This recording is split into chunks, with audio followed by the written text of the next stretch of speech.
बिस्मिल्लाहिर्रहमानिर्रहीम। अस्सलाम वालेकुम नाज़रीन। लॉ इंक्लूसिव विद एडवोकेट वाइजा के एक नए एपिसोड के साथ मैं वाइजा रफीक एक दफ़ा फिर आपके सामने हाजिर हूँ।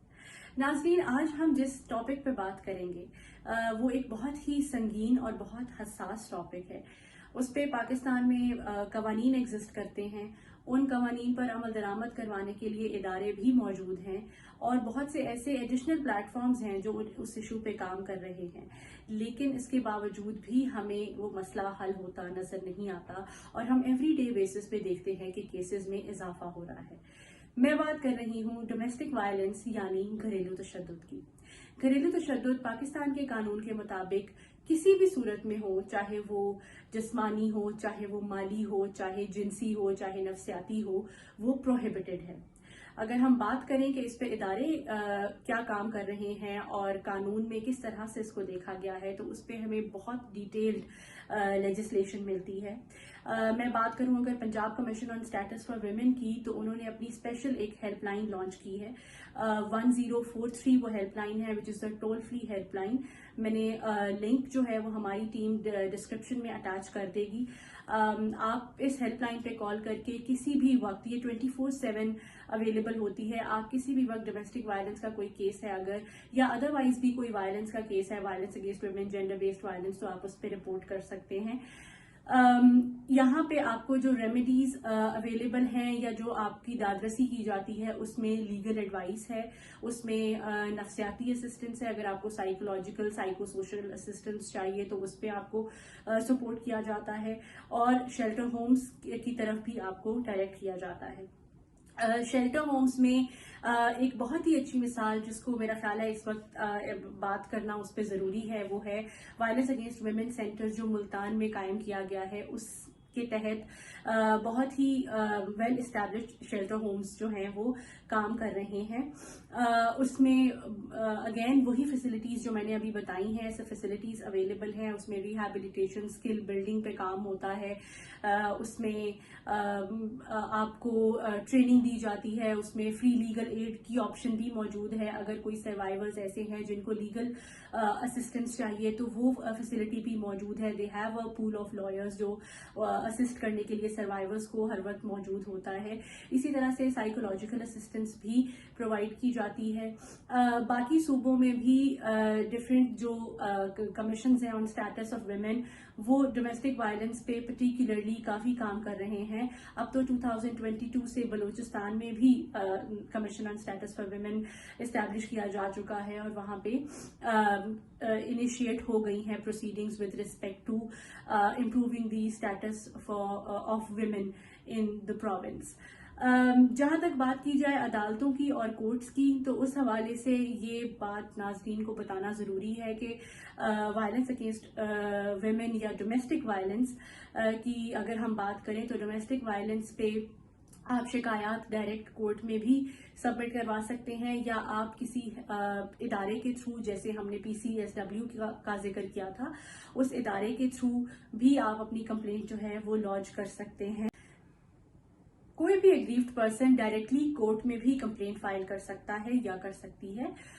कोर्ट में कंप्लेंट फाइल करने की सूरत में कोर्ट उस पे रेगुलर हियरिंग के लिए केस को फिक्स करती है और फिर उसको स्पीडीली डिस्पोज ऑफ करने की कोशिश करती है, यानी नॉर्मल केसेस से उसको डिस्पोज ऑफ करने का जो दौरानिया है वो कम रखा जाता है ताकि ये केसेस जल्दी डिस्पोज ऑफ हो सकें। हमें एवरीडे केसेस में और कंप्लेंट्स में ये बहुत देखने को मिलता है कि जो एक्यूज्ड पर्सन्स हैं वो अक्सर एग्रीव्ड पर्सन्स को, जिन लोगों के साथ वायलेंस हुआ होता है, उनको उस प्रॉपर्टी से निकाल देते हैं। तो इस पे राइट टू रिजाइड भी कानून एग्रीव्ड पर्सन्स को देता है, यानी वो अपनी कंप्लेंट में कोर्ट के पास ये नुक्ता उठा सकते हैं कि उनको उसी प्रॉपर्टी में रहने का हक दिया जाए, तो वहां पे कोर्ट उनको ये ऑर्डर दे सकती है। या फिर उनकी अपनी मर्जी से वो अगर किसी और अकोमोडेशन में रहना चाहते हैं तो उनको किसी और अकोमोडेशन में भी रखने की इजाजत दी जा सकती है।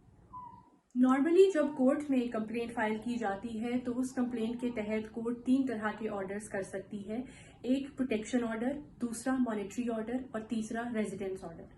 प्रोटेक्शन ऑर्डर के तहत कोर्ट जो एग्रीव्ड पर्सन है उसको प्रोटेक्शन देती है, यानी तहफ़्फ़ुज़ फराहम करती है फ्रॉम द एक्यूज्ड पर्सन, और उसमें वो मुख्तलिफ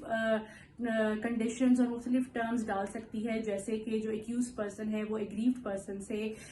دور رہے، اس سے ایک ریزنیبل ڈسٹینس پہ رہے، اس کے ساتھ کمیونیکیشن نہ رکھے، تاکہ جو ایگریوڈ پرسن ہے، جو وکٹم ہے ڈومیسٹک وائلنس کا یا ڈومیسٹک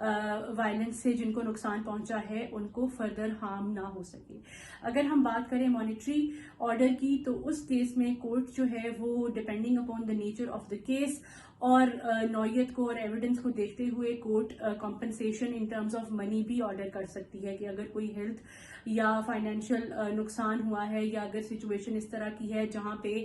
پیسوں کی مد میں کمپنسیٹ کرنا ضروری ہے وکٹم آف ڈومیسٹک وائلنس کو، تو وہاں پہ اس قسم کا مانیٹری آرڈر بھی کورٹ دے سکتی ہے۔ اور تیسری ریزیڈنٹ آرڈر کی بات ہے، جیسے میں نے پہلے بھی ذکر کیا کہ بہت سے کیسز میں ایسا ہوتا ہے کہ وکٹمز کو گھر سے نکال دیا جاتا ہے، تو اس پہ اگر وکٹم چاہے تو وہ ریزیڈنس آرڈر حاصل کر کے اسی پریمیسز میں ریزائڈ کر سکتا ہے یا ریزائڈ کر سکتی ہے۔ یہ 3 بیسک آرڈرز ہیں جو ڈومیسٹک وائلنس کے کیسز میں کورٹس کے پاس پاور ہے کہ وہ ایشو کر سکتے ہیں۔ اور کورٹس کی اگر ہم بات کریں کہ وہ کورٹس کون سی کورٹس ہوں گی، تو اس میں فیملی کورٹس ہیں جس جورسڈکشن میں کمپلیننٹ ریزائڈ کر رہا ہے یا کر رہی ہے، یا پھر جس علاقے میں جو ایکیوزڈ پرسن ہے وہ ریزائڈ کر رہا ہے یا کر رہی ہے وہاں پہ، یا پھر جہاں پہ یہ دونوں ہی لاسٹ یہ پایا گیا کہ ریزائڈ کر رہے تھے۔ یہ تھوڑی سی ٹیکنیکل قانونی لینگویج ہے، لیکن اس کو اگر میں سمپلیفائی کروں تو اس کا بیسک جو انڈرسٹینڈنگ ہے وہ یہی ہوگی کہ جہاں پہ جو وکٹم ہے وہ موجود ہے یا جہاں پہ ایکیوزڈ موجود ہے، اس جورسڈکشن میں جو فیملی کورٹ ہوگی اس کورٹ میں آپ یہ کمپلینٹ لے کے جا سکتے ہیں، اور وہاں پہ اس کمپلینٹ میں آپ 3 جو بنیادی کلیمز ہیں جو آپ کر سکتے ہیں، وہ بھی میں نے بتایا کہ ایک مانیٹری ہے، ایک ریزیڈنس کا آرڈر ہے، اور تیسرا جو ہے وہ پروٹیکشن آرڈر جو امیڈیٹلی ہمیں لینے کی ضرورت ہوتی ہے۔ بہت دفعہ ہمیں فوراً سب سے پہلے پروٹیکشن آرڈر لینا ہوتا ہے، تو ہم اس کے لیے بھی قانون کے تحت کورٹ کو اپروچ کر سکتے ہیں۔ جو اس وقت قوانین موجود ہیں اس میں بہت زیادہ جو ایگریوڈ پرسن ہے اس پہ فوکس کیا گیا ہے، اور ان کو ہیلپ کرنے کے لیے، ریہیبلیٹیٹ کرنے کے لیے، اور اس سچویشن سے، وائلنس کی اس ٹراما سے نکالنے کے لیے جو کوشش کی جانی چاہیے اس پہ فوکس زیادہ ہے، لیکن جہاں تک سزا کی بات ہے تو اس پہ اتنی زیادہ کلیئرٹی موجود نہیں ہے۔ جولائی 2020 میں شیریں مزاری جو اس وقت ہیومن رائٹس منسٹر تھیں، انہوں نے ایک بل ٹیبل کیا تھا، اور اس بل میں انہوں نے یہ اسٹیپولیٹ کیا تھا کہ جو ڈومیسٹک وائلنس یعنی گھریلو تشدد ہے اس کو قابل سزا ایکٹ بنایا جائے، اور جو سزا پرپوز کی گئی تھی اس بل میں وہ 6 مہینے سے لے کے 3 سال تک کی امپریزنمنٹ تھی، اور فائن کی اگر ہم بات کریں تو 20,000 سے لے کے 1 لاکھ تک کا فائن ہے جو اس میں پرپوز کیا گیا تھا کہ گھریلو تشدد کرنے والے جو افینڈرز ہیں ان پہ امپوز کیا جانا چاہیے۔ یہ بات بہت اہم ہے کہ ہم دیکھیں کہ اس وقت جو قوانین موجود ہیں تمام صوبوں میں گھریلو تشدد کے حوالے سے، وہ کافی حد تک پرپز کو سرو کرنے میں کامیاب ہو رہے ہیں، لیکن they are not the perfect laws. تو ہمیں اس میں کافی زیادہ امینڈمنٹس کی اور کافی ایولیوشن کی ضرورت ہے، جس کے لیے civil society organisations, human rights activists, lawyers اور بہت سے لوگ کام کر رہے ہیں۔ اسی کے ساتھ مجھے وائزہ رفیق کو دیجیے اجازت۔ اگلے ہفتے ایک اور ایپیسوڈ کے ساتھ لا انکلوسیو ود ایڈوکیٹ وائزہ میں آپ کے سامنے میں حاضر ہوں گی۔ تب تک کے لیے اللہ حافظ۔